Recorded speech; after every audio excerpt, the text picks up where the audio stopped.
Students, आज हम पढ़ेंगे त्रिकोणमिति। त्रिकोणमिति जो है बहुत ही इम्पोर्टेंट चैप्टर है मैथ का। और त्रिकोणमिति पढ़ने से पहले हमें ये पता होना चाहिए कि त्रिकोणमिति होता क्या है, त्रिकोणमिति कैसे बना है और त्रिकोणमिति जो वर्ड है इसका क्या मतलब है। तो त्रिकोणमिति दो ग्रीक अक्षर से बना है। पहला जो हमारा त्रिकोणमिति का जो ग्रीक अक्षर है वह त्रिकोण है, दूसरा जो हमारा है वह मिति है। त्रिकोण का मतलब होता है त्रिभुज। त्रिभुज कैसे हो गया?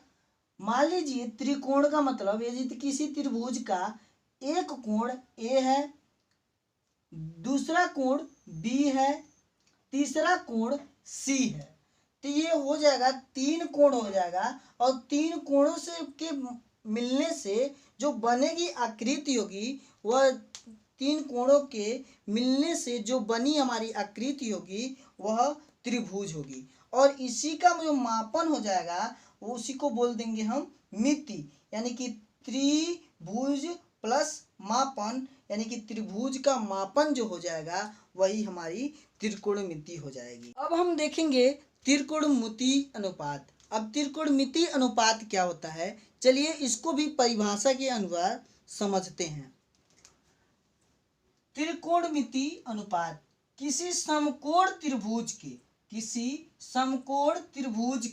अब समकोण त्रिभुज क्या होता है? समकोण त्रिभुज का मतलब होता है कि ऐसा त्रिभुज जिसका एक कोण 90 अंश हो, उसे हम बोलते हैं समकोण त्रिभुज। समकोण त्रिभुज यानी कि चलिए हम चित्र के अनुसार समझते हैं, यानी कि एक ऐसा त्रिभुज जिसका एक कोण 90 डिग्री हो, यानी कि 90 अंश हो, उसे हम समकोण त्रिभुज यानी राइट एंगल ट्रायंगल बोलते हैं। यानी कि किसी समकोण त्रिभुज के दो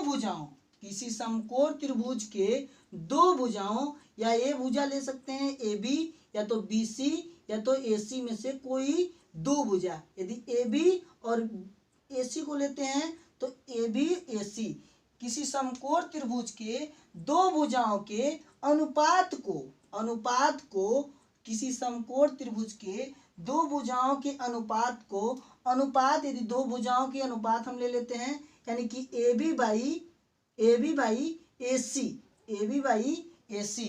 इसी को किसी समकोण त्रिभुज के दो भुजाओं के अनुपात को त्रिकोणमिति अनुपात कहते हैं। यानी कि किसी समकोण त्रिभुज के दो भुजाओं के अनुपात को त्रिकोणमिति अनुपात कहते हैं। आप अच्छे से इसको समझ गए होंगे। चलिए, त्रिकोणमिति के जो अनुपात होते हैं वह 6 होते हैं।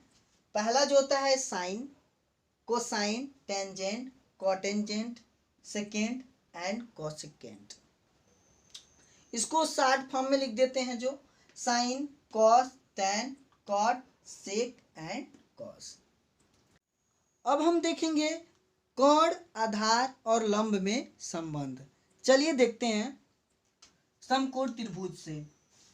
किसी समकोण त्रिभुज में, समकोण त्रिभुज आप समझ गए होंगे, किसी त्रिभुज का यदि एक कोण 90 अंश हो तो वह समकोण त्रिभुज यानी कि राइट एंगल ट्रायंगल कहलाता है। यानी कि किसी समकोण त्रिभुज का एक कोण यदि न्यून कोण मतलब 90 डिग्री से 90 अंश से कम जो कोण होता है वह न्यून कोण होता है। किसी समकोण त्रिभुज का यदि एक कोण न्यून कोण है तो उसके सम्मुख जो भुजा होगी उसको हम लंब बोलेंगे, और 90 अंश के सम्मुख जो भुजा होगी उसको हम कर्ण बोलेंगे, और तीसरी जो भुजा होगी उसे हम आधार बोलेंगे। यानी कि किसी समकोण त्रिभुज में न्यून कोण के सम्मुख भुजा और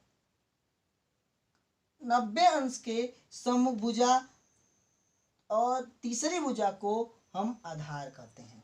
ठीक है। अब साइन थीटा इक्वल टू होता है हमारा लंब बटे कर्ण। लंब बटे कर्ण का मतलब BC, लंब हमारा जो हो जाएगा BC और कर्ण हमारा क्या हो जाएगा AC, लंब बटे कर्ण। अब साइन का उल्टा जो होता है अपोजिट कोसेक होता है। साइन का जो उल्टा एकदम होता है अपोजिट कोसेक होता है। यानी कि कोसेक थीटा इक्वल टू हो जाएगा कर्ण बटे लंब, यानी कि साइन थीटा यदि लंब बटे कर्ण था तो कोसेक थीटा हमारा हो जाएगा कर्ण बटे लंब हो जाएगा। यानी कि कर्ण हमारा क्या है, AC है, तो यहाँ पे AC हम लिख दिए हैं। लंब क्या हमारा है, BC, यानी कि BC हम यहाँ पे लिख दिए हैं। अब कॉस थीटा इक्वल टू होता है आधार बटे कर्ण। आधार हमारा क्या है, AB है, और कर्ण हमारा क्या है, AC है, तो यानी कि AB बटे AC। कॉस का उल्टा होता है सेक होता है। अब सेक थीटा इक्वल टू देखते हैं क्या होता है। Sec theta equal to cos का अपोजिट होगा। यदि कॉस थीटा इक्वल टू आधार बटे कर्ण तो सेक थीटा इक्वल टू कर्ण बटे आधार।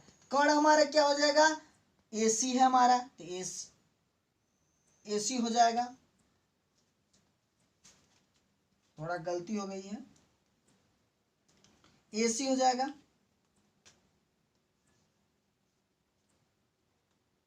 और AB हो जाएगा।